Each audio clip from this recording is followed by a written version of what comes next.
Richard Whitmore wasn't just wealthy. He was the kind of rich that made headlines without trying. From a tiny apartment where he coded software at 3 in the morning, he'd built something massive. His company now touched lives across 70 countries. Phones, computers, apps that millions used every day, all traced back to decisions made in his corner office overlooking Manhattan. But success came with a price. For the past 6 months, Richard had been living out of hotels in Singapore, Tokyo, and Hong Kong. His company was expanding into Asian markets, and he needed to be there. Meetings, negotiations, handshakes with people who could make or break his company's future. Every day blurred into the next. Wake up, coffee, boardroom, dinner with investors, sleep, repeat. Back home in New York, his wife handled everything. At least that's what Diane told him. Their twins, Sophie and Ben, were 5 years old now. Diane insisted she had it all under control. They had staff, a housekeeper, a driver, everything a wealthy family needed to run smoothly. Richard tried to stay connected. Video calls every few days, whenever the time zones aligned. But something felt off. He couldn't quite name it. Just a feeling in his gut that grew stronger with each call. Sophie and Ben seemed different. Quieter. Their usual energy, that sparkle in their eyes when they talked about their day, had dimmed. When he asked them questions, they gave short answers. Fine, Daddy. Nothing much, Daddy. We're okay. Diane always had explanations ready. They're just tired, Richard. Kids their age need so much sleep. Or, they've been running around all day. You know how exhausting that is. Once, she said, the nanny gave them their vitamins. They always get sleepy after. The nanny, Melissa, she'd been with them for 3 years. Richard trusted her. Or at least, he had. Then came the call that changed everything. Diane mentioned casually, too casually, that Melissa had quit.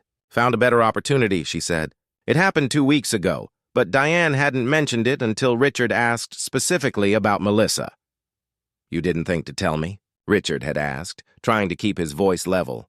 You were busy, Richard. I handled it. That's what I do. I handle things. That night, Richard barely slept. Something wasn't right. He'd learned to trust his instincts in business. That little voice that whispered when a deal seemed too good, when numbers didn't add up, when someone's smile didn't reach their eyes. That same voice was screaming now. His meetings in Hong Kong wrapped up on a Thursday. He wasn't supposed to return for another 2 weeks. But Richard made a decision. He booked a flight that same night. Didn't tell Diane. Didn't announce it to anyone. Just packed his bag and headed to the airport. The flight felt endless. 14 hours of turbulence, recycled air, and bad coffee. Richard couldn't focus on work. Couldn't sleep. He kept seeing his children's faces from the last video call. The way Sophie's lip had trembled before she smiled. The way Ben had glanced off camera at something or someone with a look that Richard now recognized as fear. He landed Tuesday morning, New York time. Went straight home. The car dropped him at his building at just past 3 in the afternoon. The doorman looked surprised. Mr. Whitmore! We weren't expecting you back yet. Last-minute change of plans, Richard said, keeping his tone light. He took his private elevator straight to the penthouse. The doors opened into the marble foyer. Everything looked perfect. Too perfect. Like a magazine spread. Fresh flowers on the console table. Not a speck of dust anywhere. But it felt empty. Cold. Diane's shopping bags were scattered near the entrance. Hermes, Chanel, Dior. She'd been busy, clearly. Her car was in the garage, so she was home. But the apartment was silent. Richard set down his briefcase quietly. Listened. At first, nothing. Then he heard it. Faint, coming from the west wing where the children's rooms were. Crying, muffled, like someone trying hard not to make noise. His heart started racing. He moved quickly, silently, following the sound. Past the formal living room they never used. Past the kitchen where their private chef prepared meals. Down the hallway lined with expensive art that Diane had picked out. The crying grew louder. And then he heard another sound. Diane's voice, sharp, angry, louder than he'd ever heard her speak to anyone. You think you can steal from me? From my house? After everything we've done for you? Richard's blood went cold. He reached the playroom door. It was slightly open. He could see inside. His twins were pressed against the far wall, huddled together. Sophie had her arms around Ben. Both their faces were wet with tears. They looked terrified, and in the middle of the room stood his wife, Diane, perfectly dressed in designer clothes. Hair and makeup flawless like she was ready for lunch at the country club. But her face was twisted with rage. Between Diane and the children was their housekeeper, Grace. Richard knew her, but not well. She'd been hired about 8 months ago. Diane had handled the interview and hiring. Grace was 32, originally from Jamaica, always polite and quiet. She'd been working visa, trying to build a better life. But right now, Grace's hands were tied behind her back with what looked like curtain rope. Her face bore fresh bruises, a cut on her lip, tear tracks on her cheeks. She stood there shaking as Diane screamed accusations at her. Richard pushed the door open. The hinges creaked. Everything stopped, froze like someone had hit pause on a movie. Diane spun around. Her face went from red with anger to white with shock in an instant. Her mouth opened, closed, opened again. No words came out. Grace's eyes went wide. Relief flashed across her face, then terror, then something like resignation. But it was his children's reaction that shattered Richard's heart into pieces. Sophie screamed, "Daddy!" And she and Ben ran. Not to their mother. Not to him. They ran straight to Grace, wrapping their little arms around her legs, pressing their faces against her despite her bound hands. "Don't let Mommy hurt Miss Grace." Sophie sobbed, her voice breaking. "Please, Daddy." "She didn't do anything wrong." Ben was crying so hard he could barely speak. "She didn't steal. She didn't. Mommy's lying!" Richard's mind tried to process what he was seeing, failed, tried again. His wife, his children, their housekeeper tied up like a criminal, bruises, fear, his kids clinging to the staff instead of their parents. "What," he said, his voice deadly quiet, "is happening here?" Diane recovered first. She always did. That social grace, that ability to pivot and present whatever face the situation required. Her expression shifted, softened. She put a hand to her chest. "Richard, thank God you're home. It's been horrible. I discovered this woman stealing my jewelry, my grandmother's bracelet. When I confronted her, she became violent. I had to restrain her before calling the police. She's lying!" Sophie screamed. "Miss Grace didn't take anything. She was protecting us." "Sophie, hush!" Diane snapped, her mask slipping for just a second. "Adults are talking," that tone. Richard had heard it before on their video calls in the background. He'd thought nothing of it then. Now it made his stomach turn. He walked slowly into the room, moved past Diane, knelt down in front of Grace and his children. Up close, he could see more. Bruises on Grace's arms, old ones yellowing and new ones purple and fresh. Her uniform was torn at the shoulder. Her hands, tied so tightly the rope had left marks. "Sophie," Richard said softly, looking at his daughter. "Ben, tell me what happened. Tell me the truth." And they did. The words tumbled out between sobs and hiccups. Sophie's small hands gripped Grace's leg tighter as she began to speak. Her voice trembled, but the words came out clear, words that had been locked inside for too long. "Mommy gets angry all the time," Sophie said, wiping her nose with the back of her hand. "She yells at Miss Grace every day. She calls her bad names. She makes her clean the same floor over and over, even when it's already clean." Ben nodded frantically, his face still buried against Grace. "She won't let Miss Grace eat lunch. She says Miss Grace has to wait until we're done, but then she throws the food away and says it's too late." Richard felt his chest tighten. He looked up at Grace, who was crying silently, her eyes squeezed shut. Then he looked at Diane. His wife's face had gone from pale to red, her jaw clenched. "They're children, Richard," Diane said, her voice sharp. "They don't understand. They've been manipulated by this woman. She's turned them against me." "Keep talking," Richard said to Sophie, ignoring Diane completely. "Tell me everything." And Sophie did.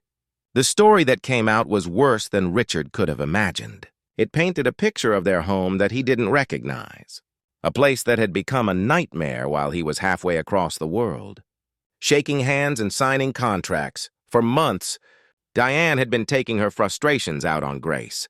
Every little thing that went wrong became Grace's fault. Coffee too cold? Grace was incompetent. Mail delivered late? Grace should have checked earlier. Diane's friends canceled lunch plans? Somehow that was also Grace's problem. But it wasn't just words. Diane had started finding excuses to dock Grace's pay. A glass broken during cleaning, even if it was an accident.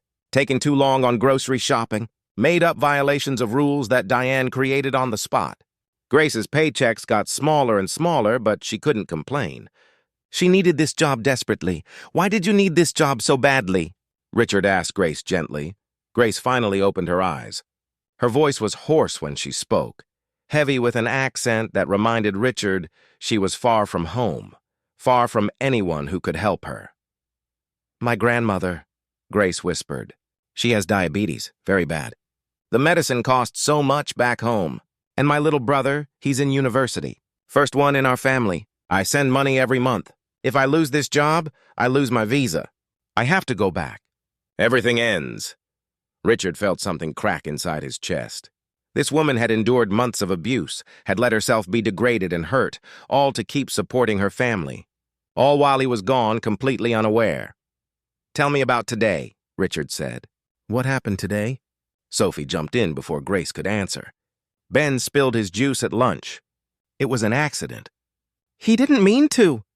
Ben's voice was tiny. I bumped the cup. It went everywhere. Mommy got so mad, Sophie continued, her voice rising. She started yelling at Ben. She said he was clumsy and stupid and she was tired of cleaning up after him. Then she raised her hand like she was going to hit him. Richard's blood ran cold. She was going to hit you? But Miss Grace stopped her, Sophie said quickly. Miss Grace stepped in front of Ben and said, Please, Mrs. Whitmore, he's just a child. I'll clean it up. And Mommy got even more angry. Richard turned to look at Diane. His wife's face was unreadable now, closed off like a door slamming shut. Ben picked up the story, his words rushing out. Mommy said Miss Grace had no right to tell her how to raise her own children. She said Miss Grace was just a servant and should know her place. Then she pushed Miss Grace really hard. She fell down, Sophie added. Hit her face on the corner of the table. That's where the cut came from. Richard looked at the cut on Grace's lip, the bruise forming on her cheekbone. Fresh, recent, less than an hour old. And then, Richard prompted, though part of him didn't want to hear more. Mommy told us to go to our rooms, Ben said. But we were scared. We didn't want to leave Miss Grace, so we stayed here. We hid in the corner. Sophie's voice dropped to almost a whisper. That's when Mommy said Miss Grace stole her bracelet. The one Grandma gave her. Miss Grace said she didn't take anything. She begged Mommy to check her pockets, check her bag. But Mommy wouldn't listen. Your mother tied her hands? Richard asked, still trying to make sense of it. She said Miss Grace might try to run away before the police came, Sophie said. She got the rope from the curtains over there. She made Miss Grace put her hands behind her back, and she tied them really tight.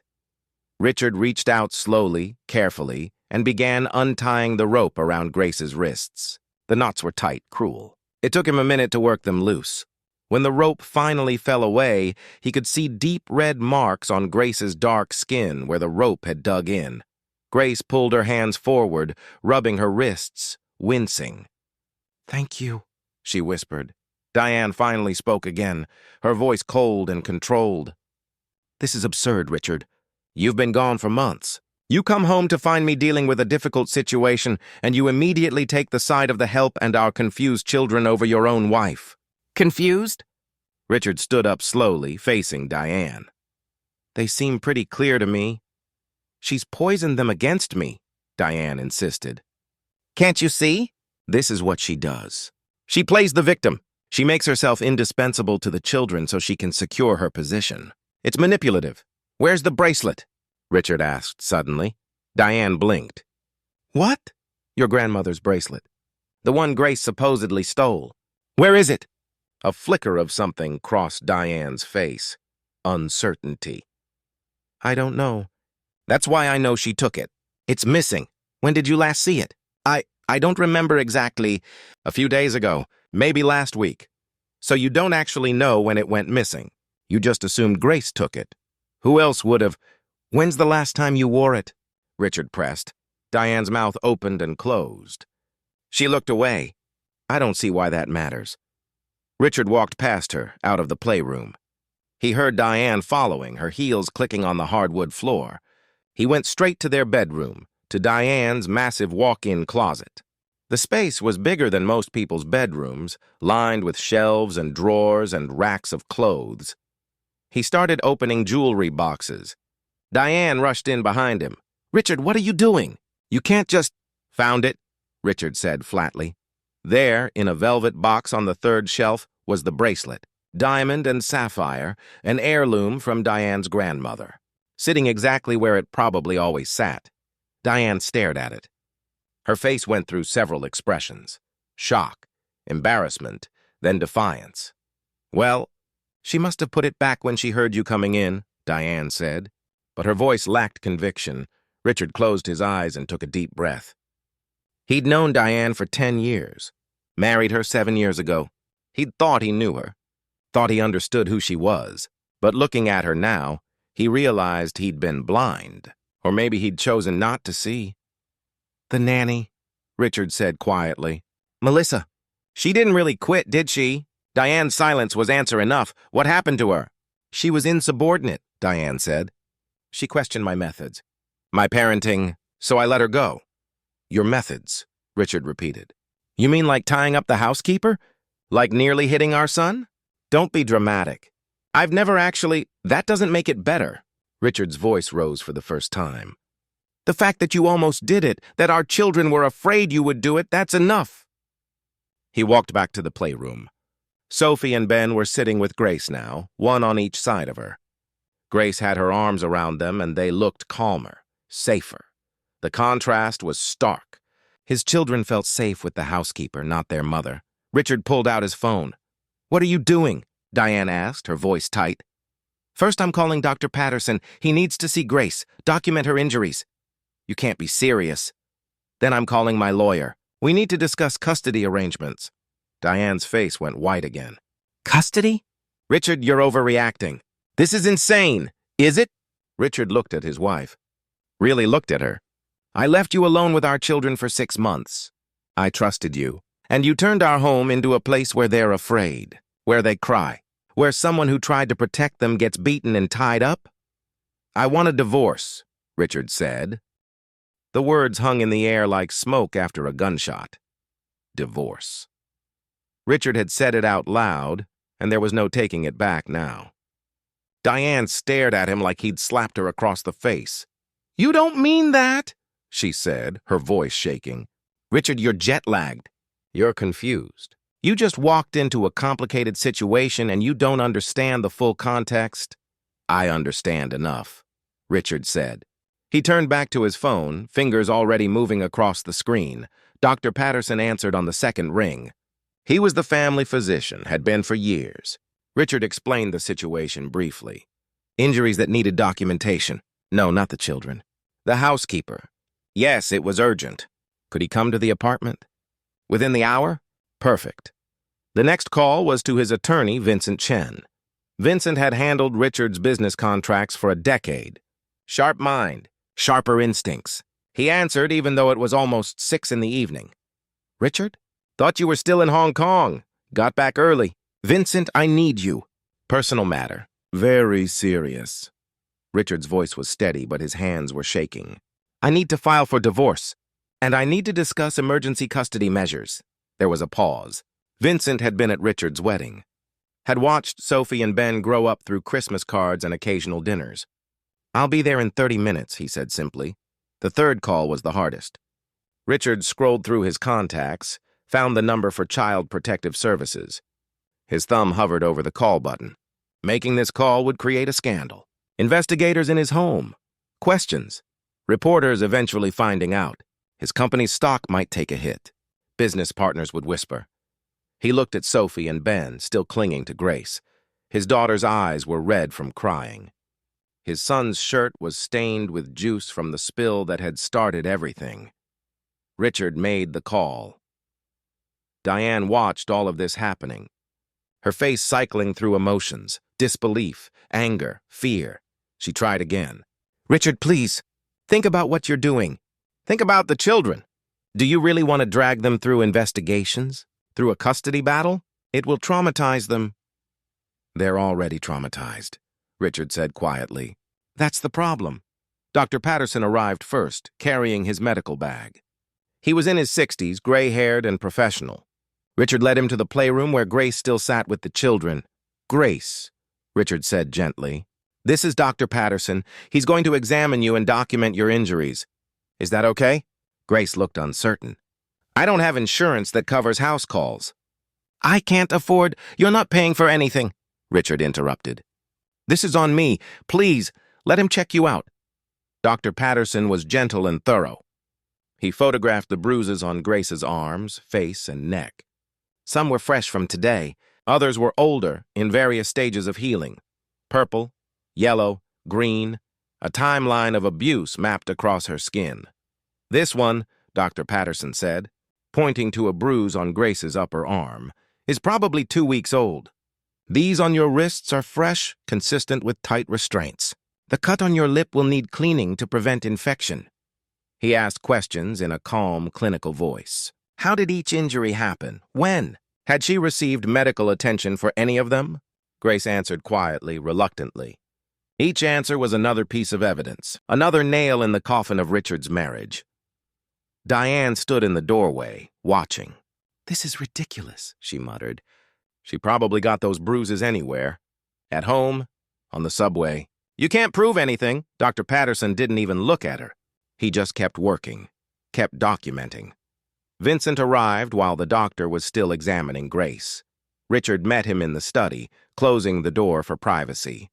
Vincent set down his briefcase, pulled out a legal pad, and looked at Richard with serious eyes. Tell me everything, Vincent said. So Richard did.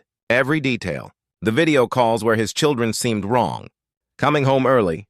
Finding Grace tied up. The accusations. The children's testimony. The missing bracelet that wasn't missing. Dr. Patterson's findings. Vincent took notes, his pen moving quickly. When Richard finished, Vincent was quiet for a moment, thinking. Okay, Vincent said finally. Here's the situation.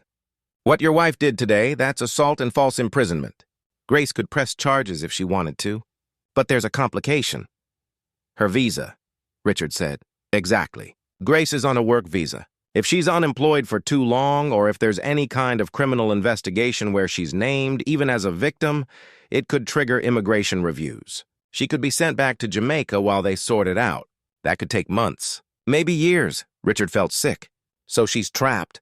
She stays silent or she loses everything. That's the ugly truth, Vincent said. And your wife probably knows it. That's why she felt safe doing what she did. She knew Grace couldn't fight back without risking deportation. There has to be something we can do. Vincent tapped his pen against the legal pad. There is. But it requires Grace's cooperation, and it's going to put her through hell. If you want full custody of Sophie and Ben, you'll need to prove Diane is unfit. Grace's testimony would be crucial.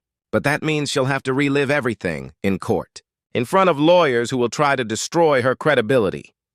Diane's family has money, Richard said. Her father's connections go deep in this city. I know.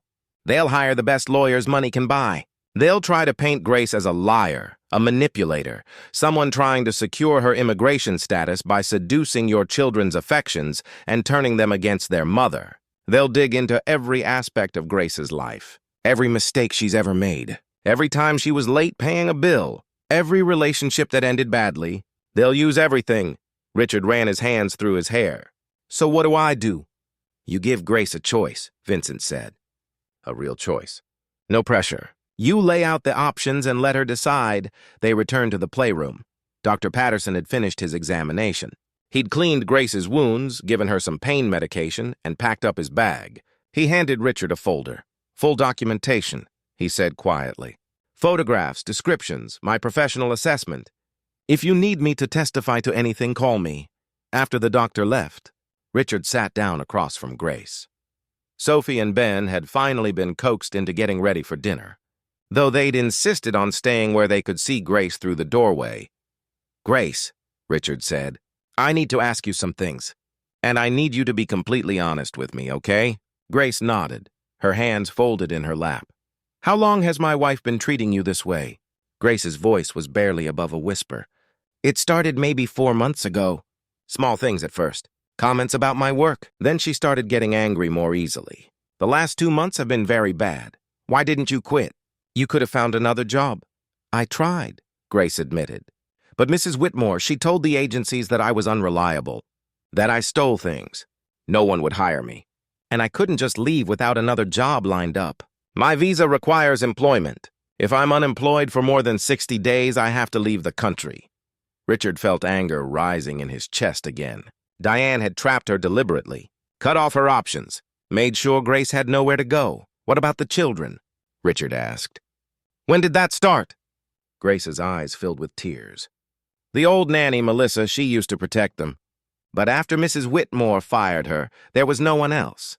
Mrs. Whitmore started being very strict, very angry when they made mistakes. Sophie spilled paint on the carpet once.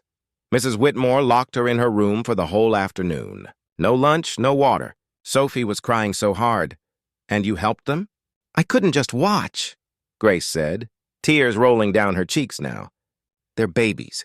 They need kindness. So when Mrs. Whitmore wasn't looking, I would bring them snacks, read them stories, tell them it wasn't their fault when she yelled. I tried to make it better." Richard's throat felt tight. This woman, who was being abused herself, had found the courage to protect his children when their own mother wouldn't.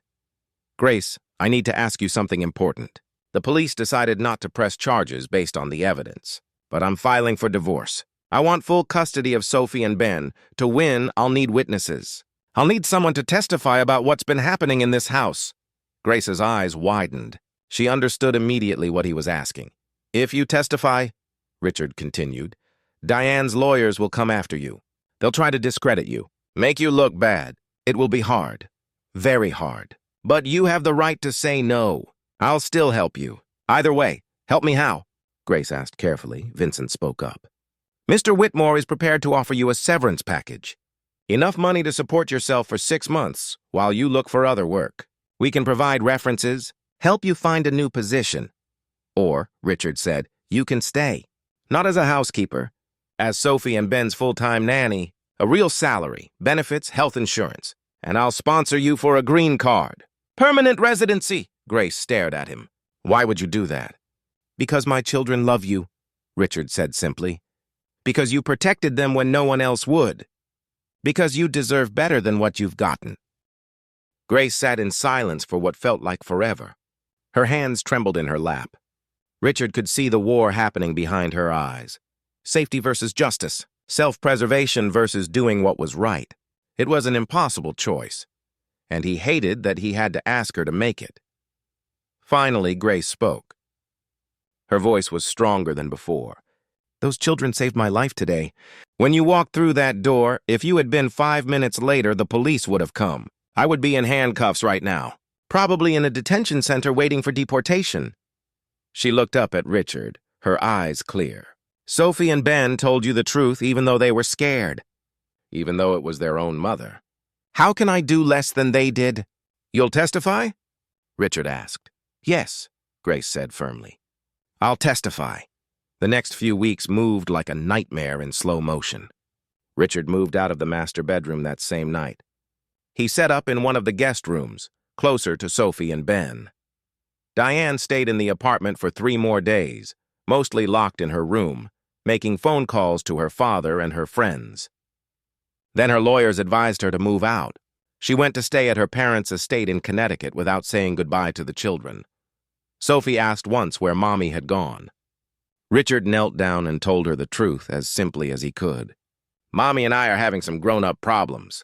She's going to stay with Grandma and Grandpa for a while, but you and Ben are safe here with me and Miss Grace." "Is it because of what happened?" Sophie asked, her voice small. Richard pulled her into a hug. "It's not your fault, sweetheart. None of this is your fault. You were brave. You told the truth. I'm proud of you." The custody hearing was scheduled for 6 weeks later. In that time, Richard's lawyers worked around the clock building the case. They pulled security footage from the apartment's cameras, footage Richard hadn't even known was being recorded. The system was installed for security, but it had captured everything. There was Diane yelling at Grace for 20 minutes straight because the towels weren't folded correctly. Grace standing there, head down, taking the abuse. There was Diane dumping Grace's lunch in the trash, telling her she didn't deserve to eat. There was Diane grabbing Ben by the arm so hard he cried out, leaving marks that lasted for hours. The footage was damning. But Diane's lawyers were good, very good. They argued the cameras only showed moments out of context, that Grace had been insubordinate off camera, that Diane was simply a stressed mother dealing with a difficult employee and energetic children. They found other staff members who'd been fired over the past 2 years. Some agreed to testify. The stories were all similar. Diane's temper, her cruelty, the way she treated anyone she saw as beneath her. But Diane's lawyers found ways to discredit them too. They were disgruntled former employees. They had axes to grind. They were lying for revenge or money. Then they came after Grace, and it was brutal. They dug up everything. Grace's immigration application from 5 years ago, her work history. They found an old boyfriend in Jamaica who said Grace had a temper, that she'd once thrown a plate during an argument. Never mind that Grace was 19 at the time, and the boyfriend had been cheating on her. They found a credit card that had gone to collections 3 years ago when Grace's grandmother first got sick, and the medical bills piled up. They made it sound like Grace was financially irresponsible, desperate, willing to do anything for money. Richard watched Grace sit in the witness box for 3 hours while Diane's lead attorney, a sharp woman named Patricia Holbrook, tried to tear her apart. "Isn't it true, Miss Morrison, that you saw an opportunity when Mr. Whitmore left the country?" "No, ma'am," Grace said quietly. "An opportunity to ingratiate yourself with his children? To become indispensable? To secure your immigration status?" "No, ma'am. I just wanted to help the children. Help them or manipulate them. You admit you gave them food when Mrs. Whitmore had specifically said they shouldn't have snacks. You admit you read to them when they were supposed to be in timeout. You deliberately undermined Mrs. Whitmore's parenting, didn't you?" "I gave them food because they were hungry," Grace said, her voice shaking but steady. "I read to them because they were crying and scared. I didn't undermine anyone. I just showed them kindness." "Kindness or manipulation?" Patricia pressed. "You wanted those children to love you more than their own mother, didn't you?" Grace's eyes filled with tears, but she didn't break. "I wanted them to feel safe. That's all. Just safe." Richard's attorney, a woman named Helen Rodriguez, was just as fierce. When it was her turn, she presented the security footage. All of it, hours of it. The judge watched in silence. At one point, when the footage showed Diane screaming at Ben until he wet himself out of fear, the judge's jaw tightened. Helen called Dr. Patterson to the stand. He testified about Grace's injuries, the pattern of abuse, the timeline that showed escalation over months. Then Helen did something brilliant. She called Sophie and Ben. Diane's lawyers objected immediately. The children were too young. It would be traumatic. But Helen argued that Sophie and Ben had the right to be heard, that their voices mattered. The judge agreed, but said the questioning would happen in chambers, privately, with only the judge, one lawyer from each side, and a child psychologist present. Richard wasn't allowed in the room. He paced outside for 45 minutes while his children told their story to a stranger in a black robe. When the doors finally opened, Sophie and Ben ran to him. He scooped them both up, holding them tight. The judge's face was unreadable, but Richard thought he saw something in her eyes. Sadness, maybe anger. The trial lasted 4 days total. On the 5th day, they all returned to court for the ruling. Richard sat with Vincent on one side and Helen on the other. Grace sat in the row behind them. Diane sat across the aisle with her parents and her legal team, her face perfectly made up, not a hair out of place. Judge Martinez entered. Everyone stood. She sat down and looked at the papers in front of her for a long moment. "I've reviewed all the evidence in this case," she began. "The testimony, the security footage, the medical reports, and most importantly, I've spoken with Sophie and Ben Whitmore in private." She looked up, her gaze moving from Richard to Diane and back. "It's clear to this court that Mrs. Whitmore created an environment of fear and intimidation in her home, that she abused her position of power over a vulnerable employee, and that she failed in her fundamental duty to provide a safe, nurturing environment for her children." Diane's face went pale. "Therefore," Judge Martinez continued, I'm granting Mr. Whitmore full physical and legal custody of Sophie and Ben Whitmore. Mrs. Whitmore will be allowed supervised visitation, 2 hours per week with a court-appointed supervisor present. Richard felt his knees go weak with relief. Vincent grabbed his arm to steady him. Furthermore, the judge said, looking directly at Diane, I'm ordering Mrs. Whitmore to complete a psychological evaluation and attend anger management counseling. Visitation will be reviewed in 6 months based on her progress. The gavel came down. It was over. Diane stood abruptly and walked out without looking at anyone. Her parents followed, her mother shooting Richard a look of pure hatred. But Richard didn't care. His children were safe. That was all that mattered. In the hallway outside the courtroom, Sophie and Ben were waiting with the social worker who'd been watching them during the proceedings. When they saw Richard, they ran to him again. This time, Grace was right behind them, and the children grabbed her hands too, pulling her into the family hug. We won? Sophie asked, looking up at her father. We won, Richard confirmed. Does that mean Miss Grace gets to stay? Ben asked. Richard looked at Grace over his children's heads. If she wants to. Grace was crying, but she was smiling too. I want to, she whispered. The divorce was finalized 2 months later. Diane got a substantial financial settlement, but Richard didn't care about the money. She kept the Connecticut estate. He kept the New York apartment and, more importantly, his children.